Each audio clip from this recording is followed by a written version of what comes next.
Hey, what's going on, everybody? It's cross training time.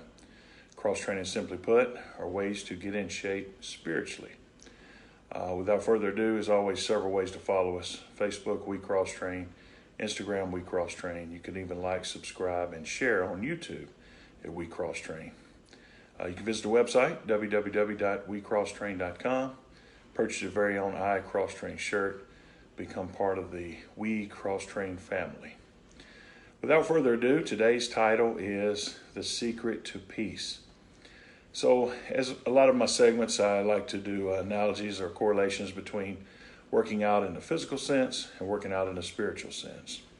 If you've ever worked out with somebody, whether you haven't worked out together in a long time, or especially if they're in much better physical condition than you, their reaction and their ability to interact and continue is going to be far different than yours.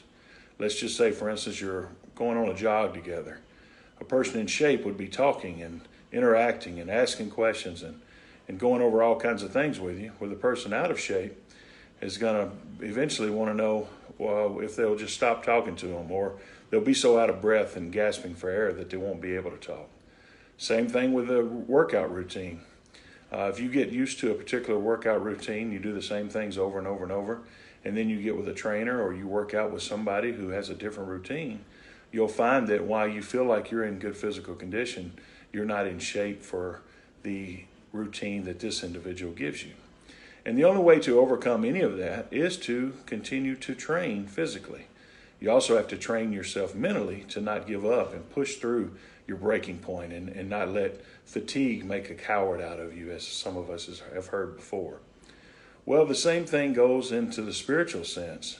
You've got to work out spiritually. You have to train your mind to continue to think about the right kind of things.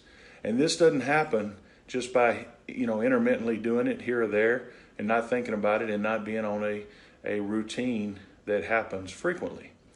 So this spiritual routine requires you to know what to think and to know what to think about a particular situation.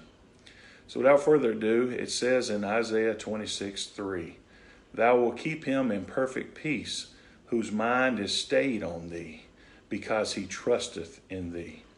So think about that. Perfect peace, whose mind is stayed on thee. So it didn't say anything about everything will be peaceful. It said, "Thou wilt keep him in perfect peace, whose mind is stayed on thee."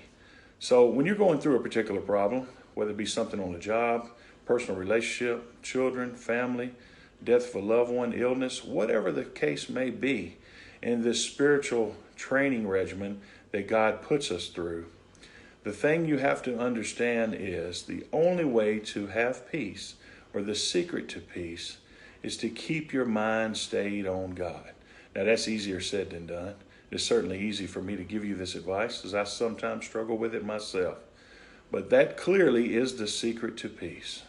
"Thou wilt keep him in perfect peace, whose mind is stayed on thee, because he trusteth in thee." Get yourself in spiritual shape, and remember that you have to keep your mind stayed on thee. Two things I want to leave with you as always. God loves you, and I love you. Thank you.